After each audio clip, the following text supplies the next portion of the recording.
ನಮಸ್ಕಾರ ಗೆಳೆಯರಿ, stock market Kannada ಚಾನಲ್ಗೆ ಸ್ವಾಗತ ಸುಸ್ವಾಗತ.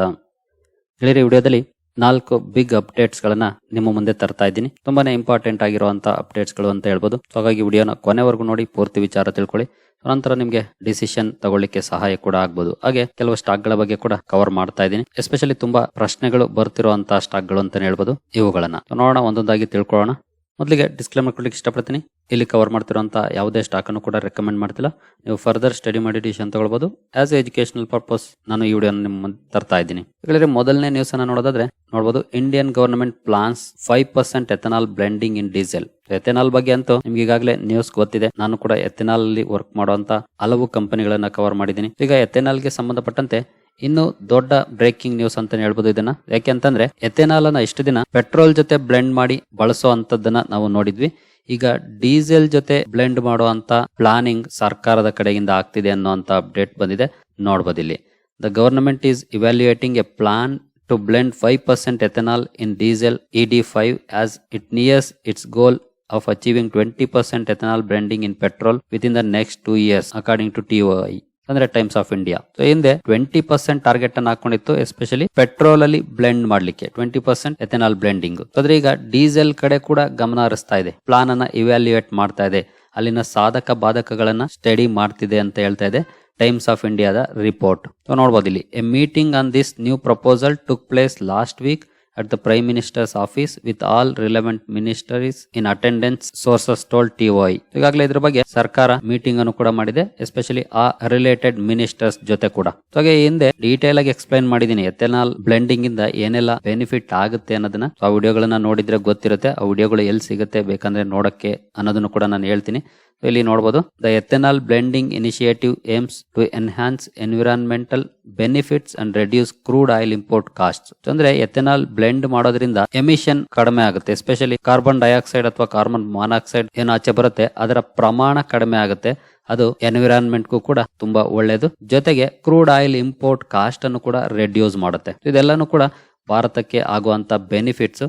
ಹಾಗಾಗಿನೇ ಸರ್ಕಾರ ಆ ನಿಟ್ಟಿನಲ್ಲಿ ತುಂಬಾನೇ ಪ್ರಯತ್ನ ಪಡ್ತಾ ಇದೆ ಲಾಸ್ಟ್ 2-3 ಇಯರ್ಸ್ ಇಂದ ಕೂಡ. ಸೊ ನೋಡಬಹುದು, ಮೇ ನಲ್ಲಿ average ethanol blending in petrol exceeded 15% for the first time. So 15% ಅನ್ನ ಎಕ್ಸೀಡ್ ಮಾಡ್ಬಿಟ್ಟಿದೆ ಮೇ ನಲ್ಲಿ.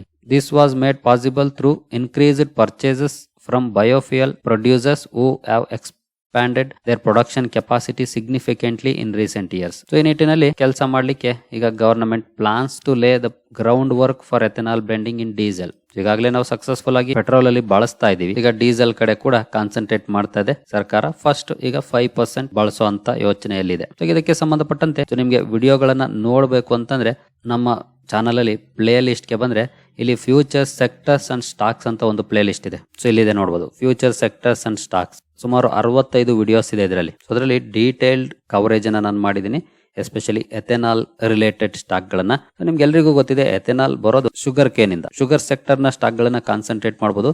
ಜೊತೆಗೆ ನಾನು ಗ್ರೈನ್ ಬೇಸ್ಡ್ ಎಥೆನಾಲ್ ಸ್ಟಾಕ್ ಗಳನ್ನು ಕೂಡ ಕವರ್ ಮಾಡಿದ್ದೀನಿ. ಸೊ 2 ವಿಡಿಯೋ ಸಿಗುತ್ತೆ. ಯಾಕೆ grain based ethanol production important ಆಗುತ್ತೆ ಅಂತಂದ್ರೆ ಶುಗರ್ ಮೇಲೆ ಸಾಕಷ್ಟು ನಿರ್ಬಂಧಗಳನ್ನ ಸರ್ಕಾರ ಏರ್ತಾ ಇರುತ್ತೆ. ಯಾಕೆಂತಂದ್ರೆ in case sugar industries ethanol ಕಡೆ ಕಾನ್ಸಂಟ್ರೇಟ್ ಮಾಡಿದ್ರೆ ಶುಗರ್ ಕೇನ್ ಅನ್ನ ಎಥೆನಾಲ್ ಉತ್ಪಾದನೆ ಮಾಡ್ಲಿಕ್ಕೆ ಬಳಸಿದ್ರೆ ಶುಗರ್ ಉತ್ಪಾದನೆ ಆಗೋದಿಲ್ಲ. ಸೊ ಆಗ ಶುಗರ್ ಪ್ರೈಸ್ ಜಾಸ್ತಿ ಆಗುತ್ತೆ. ಶುಗರ್ ಪ್ರೈಸ್ ಜಾಸ್ತಿ ಆದ್ರೆ ಅದೊಂದು ಬೇಸಿಕ್ ನೀಡ್, ಇನ್ಫ್ಲೇಷನ್ ಜಾಸ್ತಿ ಆಗುತ್ತೆ.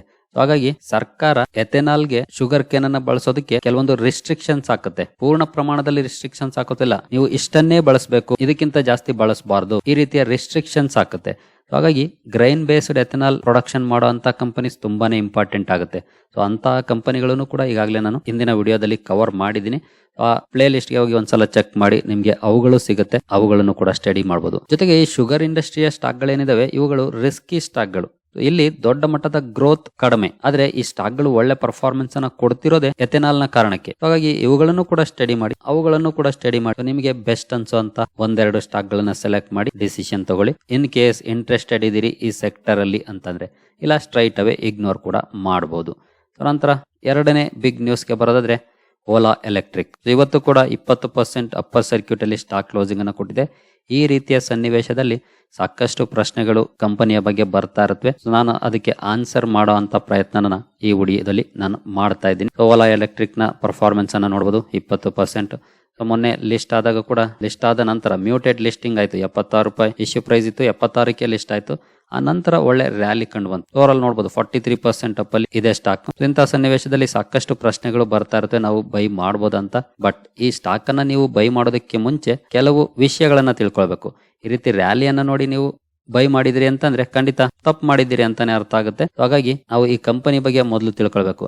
ಇನ್ ಕೇಸ್ ನೀವು ಈ ಕಂಪನಿಯ ಪ್ರಾಫಿಟ್ ಅಂಡ್ ಲಾಸ್ ಅಕೌಂಟ್ಗೆ ಬಂದ್ರೆ ನೋಡಬಹುದು, ಕಂಪನಿಯ ರೆವಿನ್ಯೂ ತುಂಬಾ ಚೆನ್ನಾಗಿ ಗ್ರೋ ಆಗ್ತಾ ಇದೆ. ಲಾಸ್ಟ್ 4 ಇಯರ್ಸ್ ಡೇಟಾ ಇದೆ ನೋಡಬಹುದು, 1,373,000, 2,600, 5,000. ಆದ್ರೆ ಖರ್ಚುಗಳನ್ನ ನೋಡಿ 278, 1,174, 3,883, 6,276. ಕಂಪನಿಯ ರೆವಿನ್ಯೂಗಿಂತ ಎಕ್ಸ್ಪೆನ್ಸಸ್ ಜಾಸ್ತಿ ಇದೆ. ಹಾಗಾಗಿ ಆಪರೇಟಿಂಗ್ ಪ್ರಾಫಿಟ್ ಇಲ್ವೇ ಇಲ್ಲ, ಮೈನಸ್ ಇದೆ. ಜೊತೆಗೆ ನೆಟ್ ಪ್ರಾಫಿಟ್ ಕೂಡ ಇಲ್ವೇ ಇಲ್ಲ ನೋಡಬಹುದು, ಇಲ್ಲೂ ಕೂಡ ಮೈನಸ್, ಅದು ಕಂಟಿನ್ಯೂಸ್ ಜಾಸ್ತಿ ಆಗ್ತಾ ಇದೆ.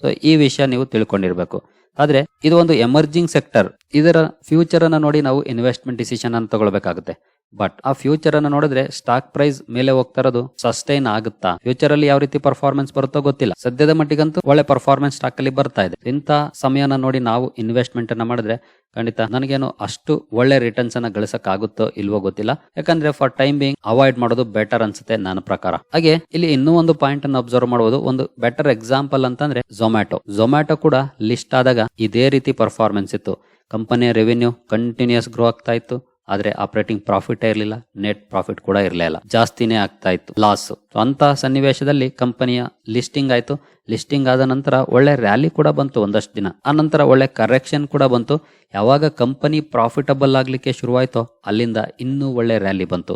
ಆ ರೀತಿಯ ಟರ್ನ್ ಅರೌಂಡ್ ಪರ್ಫಾರ್ಮೆನ್ಸ್ ಈ ಸ್ಟಾಕ್ ಅಲ್ಲೂ ಕೂಡ ಬರಬಹುದು. ಆದ್ರೆ ಅದಕ್ಕೆ ಎಷ್ಟು ಸಮಯ ತಗೊಳುತ್ತೋ ಗೊತ್ತಿಲ್ಲ, ಅದನ್ನು ಕೂಡ ನಾವು ನೋಡ್ಬೇಕಾಗುತ್ತೆ. ಇನ್ವೆಸ್ಟ್ ಮಾಡೋದಕ್ಕೆ ಮುಂಚೆ ಈ ವಿಷಯ ನಿಮ್ಗೆ ಗೊತ್ತಿರಲಿ. ಹಾಗೆ ನಾನು ಇದರ IPO ಬಗ್ಗೆ ಕವರ್ ಮಾಡಿದ್ದೆ. IPO ಬಗ್ಗೆ ಕವರ್ ಮಾಡಿದಾಗ ಅದರಲ್ಲೂ ಕೂಡ ಡೀಟೇಲ್ ಆಗಿ ಎಕ್ಸ್ಪ್ಲೈನ್ ಮಾಡಿದೆ. ನೀವು ಲಾಂಗ್ ಟರ್ಮ್ ಗೆ ಪ್ರಿಫರ್ ಮಾಡೋದಾದ್ರೆ ಸ್ಟಡಿ ಮಾಡಬಹುದು. ಆದ್ರೆ ಲಿಸ್ಟಿಂಗ್ ಏನ್ ಹೋಗೋದಾದ್ರೆ ಖಂಡಿತ ಅಂತ ಒಳ್ಳೆ ಲಿಸ್ಟಿಂಗ್ ಏನ್ ಆಗುವಂತ ಚಾನ್ಸಸ್ ಕಡಿಮೆ ಇತ್ತು. ಯಾಕಂದ್ರೆ ಗ್ರೇ ಮಾರ್ಕೆಟ್ ಅಲ್ಲಿ ಪ್ರೀಮಿಯಂ ಅಷ್ಟೇನು ಇರಲಿಲ್ಲ. ಜೊತೆಗೆ ಹಲವು ಎಕ್ಸ್ಪರ್ಟ್ ಗಳ ಅಭಿಪ್ರಾಯವನ್ನು ಕೂಡ ಕೊಟ್ಟಿದ್ದೆ ನಾನು, ಅದೇ ವಿಡಿಯೋದಲ್ಲಿ ಕವರ್ ಮಾಡಿದ್ದೆ.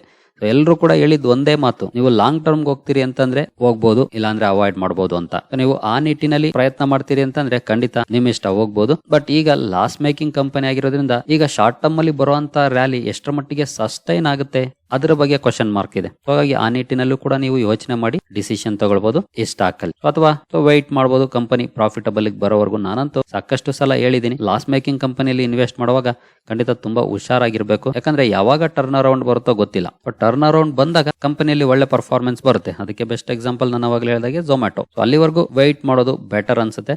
ಇನ್ ಕೇಸ್ ಇಲ್ಲ ನಾವು ನೆಕ್ಸ್ಟ್ 5 ಇಯರ್ಸ್ 10 ಇಯರ್ಸ್ ತಲೆ ಕೆಡಿಸ್ಕೊಳ್ಳೋದಿಲ್ಲ, ಇನ್ವೆಸ್ಟ್ ಮಾಡಿ ಹೋಲ್ಡ್ ಮಾಡ್ತೀನಿ, ಕರೆಕ್ಷನ್ ಆಗ್ಲಿ ರ್ಯಾಲಿ ಬರ್ಲಿ ಅಂತಂದ್ರೆ ನಿಮ್ ಇಷ್ಟ ಹೋಗ್ಬೋದು, ಅದ್ರಲ್ಲಿ ಏನ್ ತಪ್ಪಿಲ್ಲ. ಬಟ್ ಕರೆಕ್ಷನ್ ಆದ್ರೂ ಕೂಡ ಹೋಲ್ಡ್ ಮಾಡುವಂತ ಪೇಷನ್ಸ್ ಅಂಡ್ ಧೈರ್ಯ ಎರಡು ಕೂಡ ಇರಬೇಕಾಗುತ್ತೆ ಇನ್ ಕೇಸ್ ನೀವು ಹೋಗ್ತೀರಿ ಅಂತಂದ್ರೆ. ಹಾಗೆ ಶೇರ್ ಹೋಲ್ಡಿಂಗ್ ಪ್ಯಾಟರ್ನ್ ಕೂಡ ನೋಡಬಹುದು. ಅರೌಂಡ್ 36% ಪ್ರೊಮೋಟರ್ ಹೋಲ್ಡಿಂಗ್ ಇದೆ, FIS 7.5%, TAS 6.5%, ಪಬ್ಲಿಕ್ 42% ಇದ್ದಾರೆ, ಅದರ್ಸ್ 6% ಇದ್ದಾರೆ. ಸೊ ಸ್ಟಡಿ ಮಾಡಿ. ಆಸ್ ಆಫ್ ನೌ ಅಂತ ಪಾಸಿಟಿವ್ಸ್ ಏನಿಲ್ಲ, ಬಟ್ ಫ್ಯೂಚರ್ ಗ್ರೋತ್ ಪೊಟೆನ್ಶಿಯಲ್ ನೋಡಿ ತುಂಬಾ ಜನ ಇನ್ವೆಸ್ಟ್ಮೆಂಟ್ ಅನ್ನ ಮಾಡ್ತಿದ್ದಾರೆ. ಆ ನಿಟ್ಟಿನಲ್ಲಿ ನೀವು ಯೋಚನೆ ಮಾಡ್ತೀರಿ ಅಂತಂದ್ರೆ ನಿಮ್ ಇಷ್ಟ, ಹೋಗ್ಬೋದು ಬೇಕಿದ್ರೆ. ನಂತರ ನಾವು 3ನೇ ನ್ಯೂಸ್ಗೆ ಬರೋದಾದ್ರೆ ಅಮರ ರಾಜ. ಇತ್ತೀಚಿನ ದಿನಗಳಲ್ಲಿ ಅಮರ ರಾಜ ಬ್ಯಾಟ್ರೀಸ್ ಅಲ್ಲಿ ತುಂಬಾ ಒಳ್ಳೆ ಪರ್ಫಾರ್ಮೆನ್ಸ್ ಬರ್ತಾ ಇದೆ. ನೇಮ್ ಚೇಂಜ್ ಆಗಿದೆ, ಅಮರ ರಾಜ ಬ್ಯಾಟ್ರೀಸ್ ಹೋಗಿ ಈಗ Amara Raja energy and mobility ಅಂತ ಆಗಿದೆ. ಇಲ್ಲಿ ನೋಡಬಹುದು, Amara Raja to scout for external funding for its EV battery business may explore an IPO. ಈ ಒಂದು ನ್ಯೂಸ್ ಬಂದಿದೆ. EV ಬ್ಯಾಟರಿ ಬಿಸ್ನೆಸ್ ಗೆ ಸಂಬಂಧಪಟ್ಟಂತೆ ಕಂಪನಿಗೆ ಫಂಡಿಂಗ್ ನ ಅವಶ್ಯಕತೆ ಇದೆ. ಅದಕ್ಕಾಗಿ ಎಕ್ಸ್ಟರ್ನಲ್ ನೋಡಬಹುದು ಅಪಾರ್ಚುನಿಟಿನ, ಅಥವಾ IPO ಕೂಡ ಹೋಗಬಹುದು ಅನ್ನುವಂತ ಸುದ್ದಿ. ನೋಡಬಹುದು, Amara Raja advanced cell technologies is building 16 gigawatt lithium ion cell production and battery pack assembly facility in Telangana. After attaining 50% of the desired output, it will look for stake dilution. ಇಲ್ಲೂ ಕೂಡ ನೋಡಬಹುದು, in its bid to fulfill its commitment of deploying rupees 9,500 crore for establishing a gigafactory corridor in Telangana, Amara Raja Energy and Mobility is looking for external funding options such as debt, equity or mix of both. So debt ಮೂಲಕ fund raise ಮಾಡಬಹುದು, ಅಥವಾ equity cell ಮಾಡೋ ಮೂಲಕ ಮಾಡಬಹುದು, ಅಥವಾ mix ಆಗಿ ಎರಡನ್ನು ಕೂಡ ಸ್ವಲ್ಪ ಸ್ವಲ್ಪ ಮಾಡಿ ಫಂಡ್ ರೈಸ್ ಮಾಡಬಹುದು ಅನ್ನೋಂತ ನ್ಯೂಸ್ ಬಂದಿದೆ. ಆ ಒಂದು ನ್ಯೂಸ್ ನ ಕಾರಣಕ್ಕೆ ಸ್ಟಾಕ್ ಅಲ್ಲೂ ಕೂಡ ಒಳ್ಳೆ ಪರ್ಫಾರ್ಮೆನ್ಸ್ ಇವತ್ತು ನೋಡ್ಲಿಕ್ಕೆ ಸಿಕ್ಕಿದೆ. ಸೊ ಕಂಪನಿಯ ಮ್ಯಾನೇಜ್ಮೆಂಟ್ ಹೇಳಿರುವಂತ ಮಾತುಗಳಿದ್ದಾವೆ ನೋಡಬಹುದು. We are planning to manage with our own internal accruals and borrowings, but to go beyond that we would have to raise money through equity. ಇದನ್ನ ಹೇಳಿದ್ದಾರೆ. ನೋಡೋಣ ಮುಂದುವರೆದು ಯಾವ ರೀತಿಯ ನ್ಯೂಸ್ಗಳು ಬರ್ತವೆ ಅಂತ. ಹಾಗೆ ಇವತ್ತಿನ ಪರ್ಫಾರ್ಮೆನ್ಸ್ ನೋಡಬಹುದು, ಮೋರ್ ದನ್ 6% ರ್ಯಾಲಿ ಸ್ಟಾಕ್ ಅಲ್ಲಿ ಕಂಡು ಬಂದಿದೆ. ಇದಕ್ಕೆ ಮೇಜರ್ ಕಾರಣನೇ ಕಂಪನಿಯ ಈ ಅನೌನ್ಸ್ಮೆಂಟ್ ಅಂತ ಹೇಳ್ಬೋದು.